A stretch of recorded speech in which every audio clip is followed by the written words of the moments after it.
हिंदू धर्म में सावन माह का बहुत महत्व है। इस महीने में भगवान शिव की पूजा बड़े प्रेम भाव से की जाती है और हमारे पुराणों में भगवान शिव की पूजा अर्चना का वर्णन किया गया है। जय भोलेनाथ दर्शकों, आपका हमारे चैनल धर्म मित्र पर स्वागत है। ऐसा माना गया है कि सावन के महीने में भगवान शिव पृथ्वी पर आते हैं और पृथ्वी का वातावरण शिव शक्ति और शिव की भक्ति से ओतप्रोत होता है। ऐसा माना गया है कि सावन के माह में शिव की भक्ति करने से शिव जल्दी प्रसन्न हो जाते हैं और हमारे दुखों का निवारण करते हैं। इस महीने में भगवान शिव के मंदिरों में भक्तों की भीड़ उमड़ती है और भक्त बड़े प्रेम भाव से शिव की पूजा अर्चना करते हैं और उन पर जल चढ़ाते हैं। इस माह में कावड़िया कई किलोमीटर दूर से गंगाजल भरकर लाते हैं और भगवान शिव पर गंगाजल को चढ़ाकर उनको प्रसन्न करते हैं। क्या आप जानते हैं कि भगवान शिव को जल क्यों चढ़ाया जाता है और इसके चढ़ाने का क्या महत्व है? इसके संदर्भ में विभिन्न धर्म ग्रंथों 5 पौराणिक तथ्य बताए गए हैं, जिनकी चर्चा हम आज के इस वीडियो में करेंगे। आज के इस वीडियो में हम आपको सावन माह के महत्व के बारे में बताएंगे, इसलिए इस वीडियो को अंत तक जरूर देखिएगा। अब हम बात करेंगे पहले पौराणिक तथ्य के बारे में। आप सभी को पता ही होगा कि अमृत प्राप्त करने के लिए समुद्र मंथन किया गया था। इसमें देवताओं और दानवों ने मिलकर समुद्र मंथन किया था। ऐसा माना जाता है कि जब समुद्र मंथन किया गया था तब सावन माह था। समुद्र मंथन करने पर सबसे पहले विष प्रकट हुआ। विष प्रकट होते ही पृथ्वी पर भूचाल आ गया, वातावरण दूषित होने लगा और पशु पक्षी मरने लगे।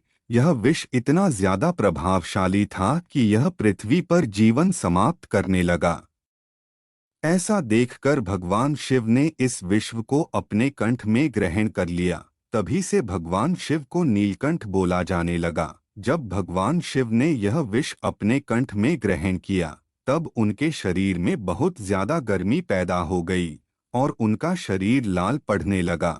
ऐसा देखकर देवताओं ने भगवान शिव पर जल की वर्षा कर दी और कुछ देवताओं ने भगवान शिव को शांत करने के लिए जल चढ़ाया, जिससे भगवान शिव बहुत ज्यादा प्रसन्न हुए। तब से ऐसा माना जाता है कि भगवान शिव को जल चढ़ाने से भगवान शिव प्रसन्न होते हैं। आइए अब बात करते हैं दूसरे पौराणिक तथ्य के बारे में। हमारे शास्त्रों में ऐसा बताया गया है कि भगवान विष्णु सावन के महीने में योग निद्रा में जाते हैं। भगवान विष्णु के योग निद्रा में जाने के पश्चात इस सृष्टि का संचालन करने के लिए भगवान शिव इसका उत्तरदायित्व अपने हाथों में ले लेते हैं। इसलिए इस महीने में भगवान शिव की पूजा अर्चना बहुत महत्वपूर्ण मानी जाती है और यह महीना भगवान शिव का मास भी बोला जाता है। अब बात करते हैं तीसरे पौराणिक तथ्य के बारे में। हमारे शिव पुराण में बताया गया है कि भगवान शिव स्वयं ही जल का रूप है, इसलिए भगवान शिव को जल से अभिषेक करना बहुत ही अच्छा और फलदायी माना जाता है और इस संदर्भ में कोई भी संशय नहीं है। इसलिए हम सावन के माह में शिवजी का जल से अभिषेक करते हैं। पुराणों में बताए गए चौथे पौराणिक तथ्य के अनुसार ऐसा माना जाता है कि मर्कंडू ऋषि के पुत्र मार्कंडेय ने अपनी लंबी आयु प्राप्त करने के लिए सावन महीने में भगवान शिव की घोर तपस्या की और भगवान शिव ने उसकी तपस्या से प्रसन्न होकर वरदान दिया।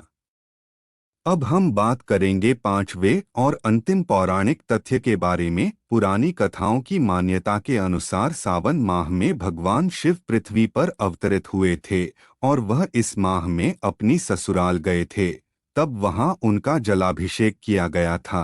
तब से ऐसा माना जाता है कि सावन महीने में भगवान शिव पृथ्वी पर अवतरित होते हैं और यह महीना भगवान शिव को प्रसन्न करने का एक उत्तम महीना माना गया है। आपको यह जानकारी कैसी लगी हमें कमेंट करके जरूर बताइएगा। हर हर महादेव।